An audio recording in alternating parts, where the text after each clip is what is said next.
UFC 264 this weekend, guys, with the biggest, most marketable fucking trilogy that the UFC's probably ever seen thus to date, just because it has yours truly, not mine, because I don't like him, but the notorious one, Conor McGregor. Coming for the top, got the game in the lock. Every time that I drop, no, I gotta go bang. I'ma keep it hot, know that I can never stop. Keeping everything I got, I'ma make it go. We got UFC 264, Jesse.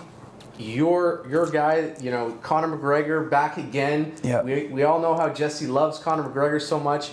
But the trilogy, obviously we'll get more in depth, but the card is very well put together. Yep. I like the way the card is put together. You've got the trilogy at the top of the card. You've got guys in the mix that we love to see fight. Names, huge names that we always see. But let's start at the bottom of the card with Sean O'Malley. Yeah. And we have a last-minute replacement. From Portugal. Unfortunately, Luis Smoka, unfit to fight, deemed medically unfit. And who's this newcomer we've got coming in? From Cage Fury. I believe his last fight was in Cage Fury. He's 9-4. He's a pretty well-rounded mixed martial artist. He's definitely... I hate to hate on the kid, but he's obviously not deserving of fighting Sean O'Malley, obviously, but that's what makes him very dangerous. Chris Moutinho. Yeah. Okay. Yeah. He's 9-4. Yep. And honestly, I took a look at this guy, and he looks very similar. He's got the dyed hair. He's got the chest piece. Looks very similar to Sean O'Malley. Yeah, I think Sean O'Malley's got to be careful. I mean, Sean O'Malley, for me, is the far superior fighter, but that doesn't necessarily determine who's going to win the fight, especially when you have a hungry kid whose first fight's on the UFC, who got called up because nobody would fight him. So you know he's crazy. You know he's ready to go. Very dangerous. Not enough tape on this guy, right? And not enough time. Even if there was all the tape in the world, not enough time. Yep. But we've seen what Sean can do. Yep. Right? We know he's very game. He's had a few setbacks with injuries in the past, but he's healthy. Obviously, I'd like to see him get a top 10 fighter. Yeah. I don't know why he hasn't been given that top 10 fighter. He's got the marketability. Yeah. He has the show. He's a showman, right? So, we'll see what happens after this fight. But I think Sean comes in here and he just does what he usually does, right? I mean, I don't want to devalue like Sean O'Malley either, because I mean, Sean O'Malley, that's fine. He's not fighting these top 10 opponents, and that sucks. But two things, I think the UFC has him exactly where they want him to be. They don't really want to throw him in the mix too much yet, I don't think. I'm not behind the scenes, but they've made that mistake in the past before, where they bring in guys like Sage Norcutt, girls like Paige Van Zandt, these pretty boys, him not so much, but guys that, like people that like Dana White can just smell like a superstar off of, and he pushes them too fast, and then they just get demolished, and their stock value doesn't decrease, it just goes right to zero. Because they have the look, right? That's right, and like he has like this like little punk look, almost like this cool Tekashi 6ix9ine hybrid with like a Nate Diaz type of feel. He has a different swagger to him for sure, and I love him. I actually truly love him as a fighter, but I think he's exactly where the UFC wants him to be, which is unfortunate. But another thing too, I want to give him a little bit more credit, because he did beat an ex-WEC champion and an ex-UFC champion challenger in Eddie Wineland, and in devastating fashion. Yeah, and he looked great. Yeah. In his last outing too, against a vet that's been around for a long time, right? Hopefully, no more issues with the calf kicks. Hopefully he's weathered the storm there. But I just don't know what to see out of this newcomer. But I think Sean goes in there and he just does what he does. He trains hard. It might look like he's a joker on social media, but that's what he wants you to see. That's his marketing. So I like the guy. Yeah, no, me too. And I just have a weird feeling like sometimes these fights are just meant to go one way, and they completely shock the world, and all of a sudden this Chris Moutinho guy is put on the map. But again, his resume isn't the most amazing, but I think he's going to come out hungry, and I think it's going to be a very, very exciting fight. I got Sean O'Malley, of course, too, but I feel like it's not going to be as easy as people think, just because you're going against some hungry kid that you know nothing about, and that everybody's counting out. It's very easy to do something when everybody says you can't do it. It's very easy to be like, okay, well, I'm not going to disappoint everybody. Everybody's already disappointed thinking I'm going to fail. So I might as well go out there and try to kill this kid, prove the world wrong. So yeah, we're both with Sean O'Malley on this one, right? Yeah, I think so. Yeah. Chris Coutinho, good luck. But as we see in the Euro Cup, Portugal's not doing great. So like, you know, all right. It's a sensitive topic. Yeah, it is. It is. We suck. Next fight on the card, we've got Irene Aldana and Yana Kunitskaya. Yana Kunitskaya, Mrs. Thiago Mareta Santos. Wow. Haven't seen her in a while. Yeah. Right? I don't think she fought in 2020. I don't think she did. She fought once. You know, we'll pull up the facts here. Yeah. 2020. Yeah, she fought once against Julia. I can't even pronounce her last name. Oh, Stoliarenko. Yeah, and won by decision. Won by decision. Yeah. So, you know, ever since that title fight she had a few years back. Cyborg.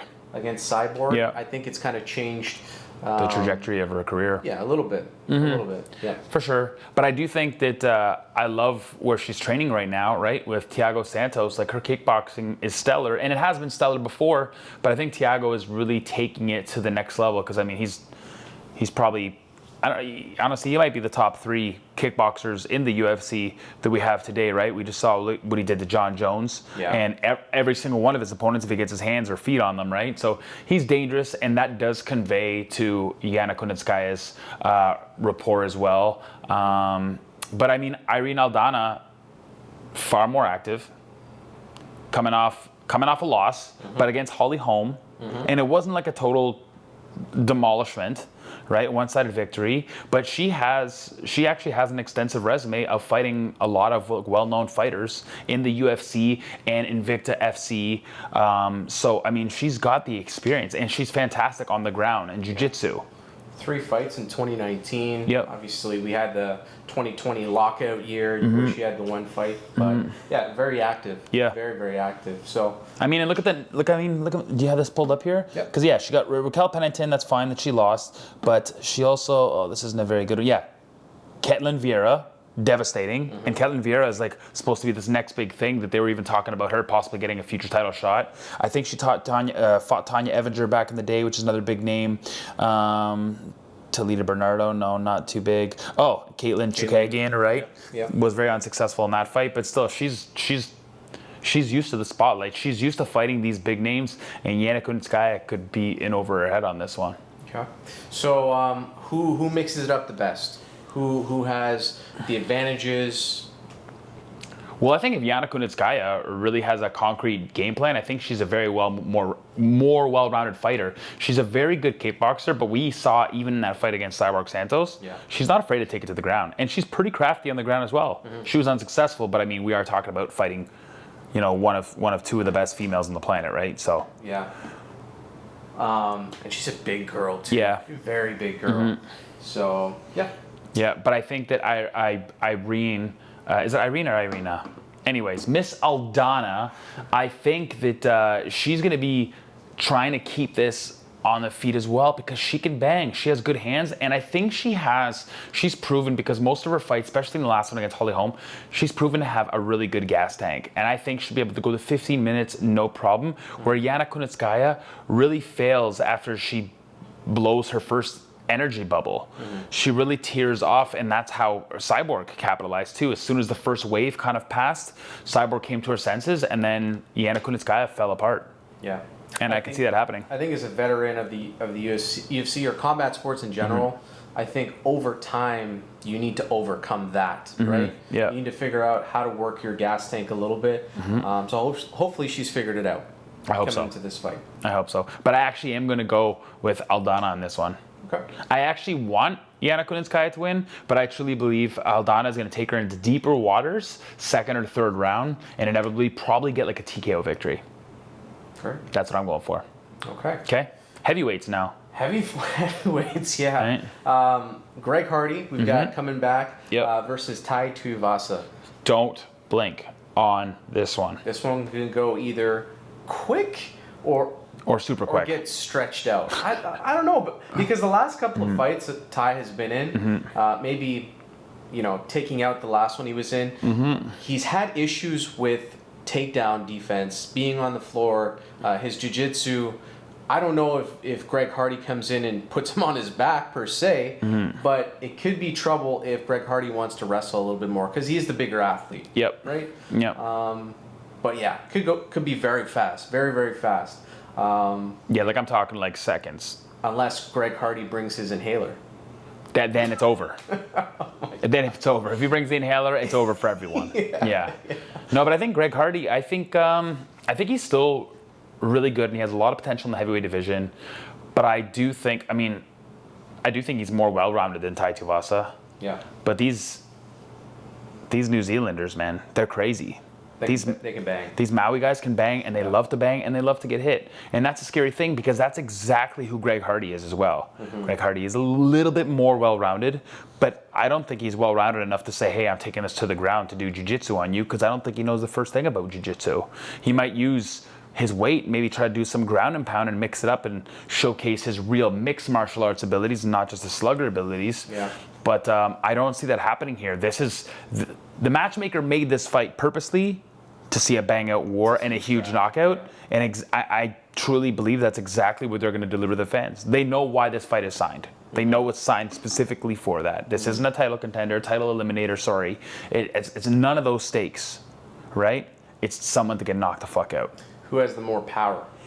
Or who has more power? I'm going to say, yeah, you know what? They both have significant power. So I think I'm going to word it like this. Who can take the better shot? And I think Tai Tuivasa could take the better shot than Greg Hardy. We've seen Greg Hardy get buckled before. Yeah. We've seen him get frustrated. Tai Tuivasa doesn't get frustrated when he gets hit. He gets happy. Has Tai ever had issues with the length and the height in his recent fights? Usually he's the bigger guy. Yeah. Tai Tuivasa is a big man. Yep. And he's got great dirty boxing too. You see him up against the cage. Throws with the best of them. Yep. So yeah, we're looking for a banger of a fight here. I don't know how to pick this one, but if I'm looking at just stand-up fighting, just boxing, I'm taking Tuivasa on this one. He's just a scrapper, man, and I love the way he fights. Yeah, I'm going Tai all day. Yeah. I'm going Tai all day. I love the way he fights too, and he's a lunatic. And where Greg Hardy does fight with a lot of emotion, and you can see him get frustrated. You don't really see that on the Kiwi side. You don't really see him getting too frustrated. Those guys just love to bang, and when it's in your blood to bang, hit or be hit, you're happy. Yeah, well, I just looked up in 2020. He fought Stefan Struve, who's the biggest, tallest guy longest, in the UFC. I think he's retired since. You retired him. But, had no issues in that fight, too. Yep. Mm-hmm. So, yeah, another great fight on the card. First round. No. Tai Tui. Wow. I'm going for it. Well, we'll see what happens. What if we're both wrong and it's like an amazing jiu-jitsu clinic? I don't know about that, but if you're looking at and if you're watching tape on Tai's last few fights, he has issues getting up. He just lays on his back. Maybe he does like the Derek Lewis every so often, just forces his way up. Maybe Greg can be successful there if he's not successful with his hands. But we have seen a different Greg Hardy. We've seen a more athletic Greg Hardy. He's taken his conditioning seriously, and we'll see what happens in this one. And now we come to is it a co-main event? Co-main event. It is, right? We've got Stephen Thompson and Gilbert Burns. The real karate hottie. Hey, man, the man's getting up there. He's 40 years old. And I fucking love him. Yeah, he's great. He's a great ambassador of the sport. He's very respectful. And this is your classic karate versus BJJ. Yeah. Which is what the UFC was kind of built on, those different styles. Yeah. How you mix them up, right? Yeah. And this is going to be frustrating for Gilbert Burns, win or lose this fight, because his style, he likes to swing, but predominantly it's jiu-jitsu. Yeah. He likes to get a hold of you, and how can you get a hold of a guy that loves to like fight back and step back, right? It's very, very evasive. Right. Karate can be a very, very defensive martial arts, and most of the time that's what it's used for, right? Same with like guys like Lyoto Machida. People had a hard time taking him down. It was very, very difficult. And his stance, the way his stance is so wide, right? Karate guys have a very, very wide stance, and it's really hard to shoot on a double takedown when your legs are opened up so much like that, right? So it's going to be very, very difficult. But I do think this is Stephen Thompson's probably last hurrah, because I think Gilbert Burns coming off that title fight and close title victory. It's very, very close, right? Yeah. Caught him with the overhand, right? Very emotional after the loss. So we'll see how he does mentally coming back into this. Obviously, he was right there, right? Yep. Right there to winning it. But Stephen Thompson, he doesn't want to be looked at as a gatekeeper anymore. Yep. He wants to be the guy. He wants to ultimately get the strap, get the title, get his hand raised at the end of the night. Yeah. So it's interesting to call this one. I don't know. It's a 5-rounder, right? Yeah. So, have we seen? Okay, here's a question for you. Have we seen Stephen Thompson off of his back Well, against Woodley. against Woodley? Yep.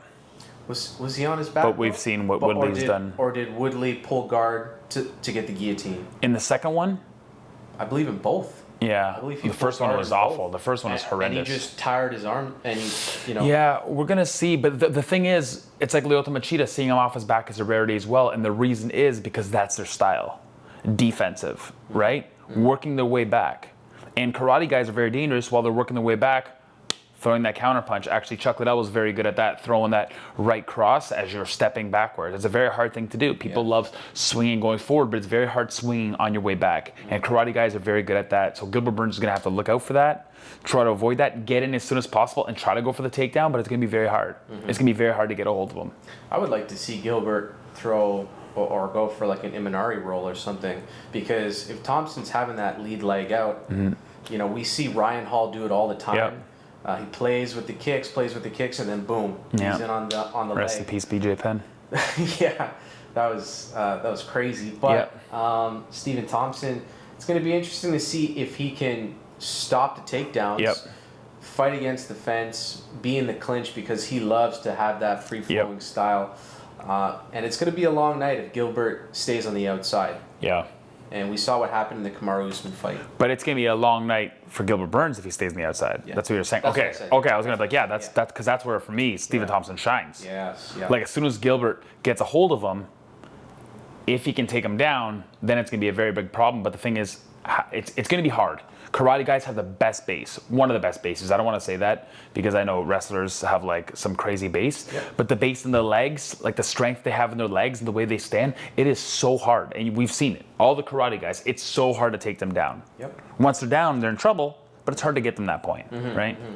So, I mean, I think if I was a betting man, though, I would say Gilbert Burns, but maybe by like a decision, just because he's doing more and more versatile and, getting those one-off takedowns, because I do think inevitably he could get it. It just won't be easy, and working the points from there. But I think it's a go-winner decision. I do. Well, and we talk about Gilbert's striking and power. All the power kind of goes away after the first couple of rounds, because we saw in the Kamaru Usman fight, he kind of gassed a little bit, right? He got a little tired. Maybe he got a little flustered that he couldn't get to. He was emotional, He was emotional. So if he can maintain his composure coming into this fight and fight his fight, he could be successful as well. So it's an interesting way of looking at this one. Could go either way. And it's a lot of pressure for Gilbert. A lot, because it's like, okay, well, I'm right there for another title shot, but if I lose this, I'm definitely going a few steps back. And that's huge. Where Stephen Thompson, he's not really like, he's only in line, in my opinion, he's only in line for a title shot because there's like nobody else. And well, he's never has he ever fought? He hasn't, right? He hasn't fought Kamaru. No, that's why because there's literally nobody else. That's why I'm thinking. Out of the top 5, he's the only guy left to take a crack at Kamaru Usman. Yep. And win or lose, I could probably still see that fight happening. Yeah, not next though. Not next. Yeah. But probably in the future. Yeah. Yeah. Fun fight to watch. If you're a fight fan at home, these two guys have been around for a long time. So let us know what you guys think down in the comments. That's the co-main event. Gilbert Burns decision. Gilbert Burns decision. Yeah. I think if it goes decision, it might be Thompson. Okay. If it is a decision victory, I think he just wins on the points. It could be. It could be. But I think Gilbert's really gonna be aggressive and try to close that distance. Maybe wear some damage on the way in, but I think inevitably closing the distance sometimes and getting those ground points, right? Because that's where I think he's just gonna swallow up the control on the ground, right? And just fucking maul. Stephen Thompson. Yep. It might not be pretty, but it'll definitely be effective and get some points, especially with his style. Yeah. Who do you got? I got Thompson. I think it's going to go. I hope it's Thompson. I think it's going to go the full 5 rounds. I'd love to see him get a win. Yeah. I would love to see him advance and move forward. I think those Woodley fights kind of left a bad taste in my mouth because he was being very successful. Yeah. I don't agree with the majority draw. You know, did Tyron win? Did he lose? I don't know. I just love Wonderboy. He's got a great YouTube channel too. Yeah, hilarious. I don't know if you watch. So funny. Channel, yeah, it's great actually. But shout out to Wonderboy. Yeah. And yeah, I got him by decision. All right, main event. Main event. We have a rematch. Again, a trilogy. Dustin Poirier, the Diamond Poirier, and Conor McGregor. Yeah, the notorious one. Notorious. And I don't know if there's as much hype around this one. Maybe just in the past week or so. Yeah, I think so. But in the earlier months leading up to this, not as much hype around a Conor McGregor fight as I have found there has been in the past. Well, I think it's because all of his fans, so I think that 95% of Conor McGregor fans are absolutely fucking stupid. And not because they love Conor McGregor, they just love the hype that he brings, and they're forgetting about the real hierarchy of martial arts and how he get there, and they call him the GOAT, but he's never defended a belt or even signed up for a title defense ever. So for me, in that conversation, not even close. But I think now, even his fans know that this fight is happening out of a hope, not because he deserves it. It's out of a hope that he can close this trilogy and be like, yeah, see, he's better than Dustin Poirier, because he just got knocked the fuck out, bad. Well, and he's back again. Yeah, right? And I think it's just everybody's hope clinging back, because I think everybody knows the truth, and the truth is Dustin's a loser for not accepting the title fight because he wanted the money fight. Whatever, I guess that makes sense. And Dana is Conor's bitch, sorry. And Dana does whatever Conor wants. Sometimes. So he got knocked the fuck out. And he's like, oh, I want another fight right away. He's like, yeah, as your wish, your majesty. You don't deserve it. You got knocked the fuck out. You got knocked the fuck out. You're not even in the title talks. You beat Cowboy Cerrone. Wow. I love him, but so does everyone. Everybody's beating Cowboy. Everybody. Sorry, dude, but it's true. And then you got knocked the fuck out by Dustin Poirier. What realm are you even in the conversation of a title fight? It's stupid, and it's just because you're marketable and you're Conor, because you definitely don't deserve to be here. That's why I have a bad taste in my mouth about this fight. He's been Dana White's show pony for years. Yeah. For years, right? I think Dana White might use him more than Conor McGregor uses Dana White. Yeah. I don't know how that balances out, Yeah. but over the past few years, I think maybe he's turned you into a little bit more of a fan. He's been very respectful. Now, I don't know what we make of the whole charity debacle, because he was supposed to, after the last fight, donate about $500,000 to the Good Fight Foundation, Dustin Poirier's foundation, and something went sour and it didn't work out, and a war pretty much took place over Twitter, and the money never got there. Well, yeah, and Conor was starting with his low blows first, and then Dustin Poirier, and rightfully so. Show everybody what kind of man Conor is, and Conor's like, oh, we're sending a lot of money, so we want to make sure we know where it's going. That takes you 3 months? Yeah. It wasn't 3 months, it was a couple months though, but that takes you a lot. That shouldn't take you more than a week. If you're really serious about it, for me, in my opinion, that's not taking you long. Yeah. There's one charity you have to focus on. You already got paid. You don't have any other shit to do. You just got paid millions of dollars for your last fight. Just focus on the charity. It's because that was never his plan. Yeah. Right? And his true colors are showcasing. The criminal version of Conor, right? Just when I started to like him, he does a dick move like that. And yeah. He did eventually donate to a charity, but it wasn't Dustin's. He donated to a different charity. And I wonder how much work he did of researching that one. Probably the first Google hit that he got came up, right? Yeah. So, anyways, let's get to the fight. Let's get to the rematch. Can Conor be successful against Dustin coming into this? Yep. Okay. Yep. Where do you see his success? Oh, for sure, stand-up knockout in the first round.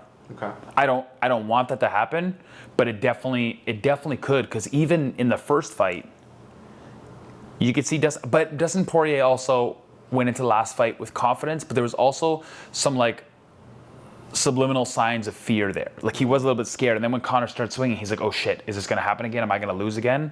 And then he caught his composure and he came back. So as long as he can weather that first storm, I can see him being very successful, hopefully. But I mean, Conor, I hate him, but he's very good. Like he is a very good fighter. He has a very good wide open karate stance too sometimes, right? And he mixes it out. He's very unorthodox, and that makes him very hard to take down, right? Khabib got him down, but it wasn't easy. It wasn't easy, yeah. He's very difficult to take down. Yeah. Dustin did get him down in the first round. Couldn't keep him down. Yeah. He got right back up.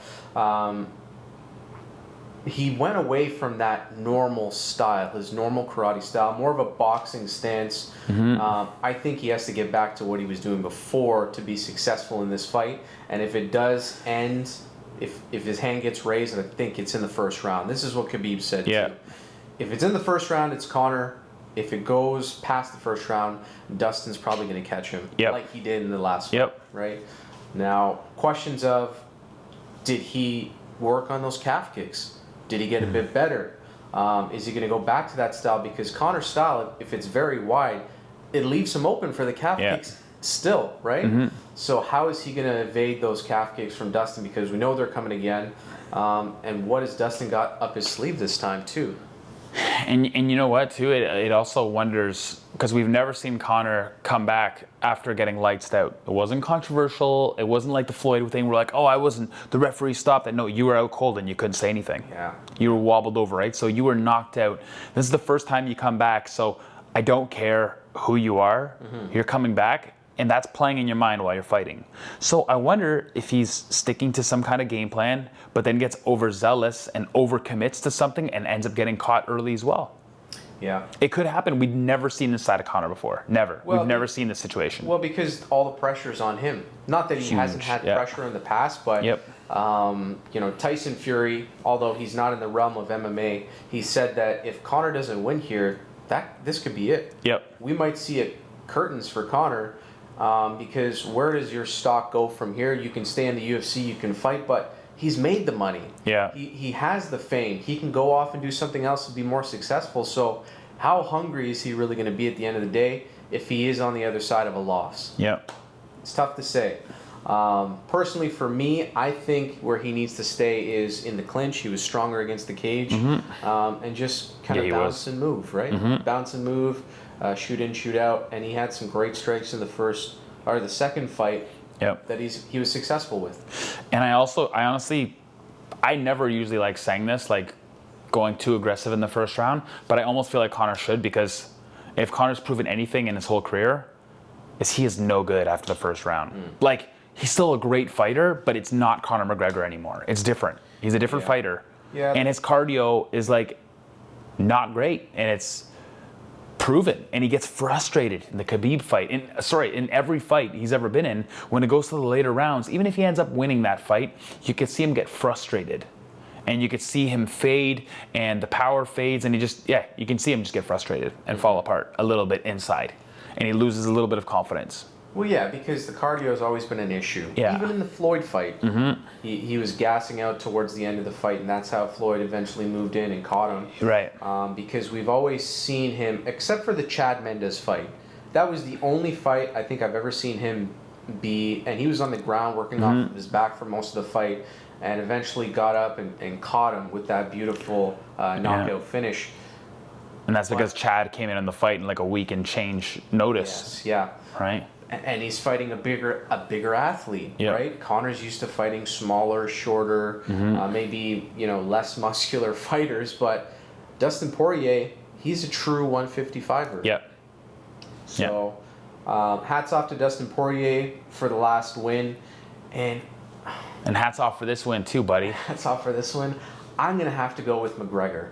You're a loser. I know. Okay, so you got Dustin Poirier. You got Conor. You mean you got Dustin Poirier? No, I've got Conor McGregor. Dustin Poirier, first round. Dustin Poirier, first round knockout. Nice, man. That's sick. I got Dustin Poirier again. Yeah, you know what? I think if he's going to do it, it's going to be in the first round. So you got Conor in the first round, and I think, honestly, I just don't know. I'm going to roll the dice in this one and say Dustin in the first round, just because, and only because, this is a side of Conor that no one has ever seen before. And that's the Conor that's coming back off of a devastating, humiliating, it's not, everybody loses, but it looked, there was memes everywhere about it. Knockout loss. So I got Dustin Poirier first round. And Artem Lobov says Conor, but I don't listen to that guy. We'll see if he jumps the cage and does some stupid shit, but yep. I don't know if he's even training with Artem. I don't see any posts. And, no. So the whole team, except for John Kavanagh, has been replaced. Yeah. But anyways, so that's it. Yep. My last question, sorry guys, this is a bit of a longer one. My last question, does the winner of this fight get the Charles Oliveira fight? Probably, but very undeservingly. Yeah. Yeah. Justin Gaethje is waiting. Yeah. Go fight him. Yeah, but to Justin Gaethje too, fight somebody else. Yeah, but nobody's signing to fight him. Nobody's fighting him. Yeah, nobody's picking a fight for him. I think he hinted at a fight later this year. Yeah, probably Michael Chandler. Michael Chandler's announcing a fight soon. Yeah, so that could be what it is.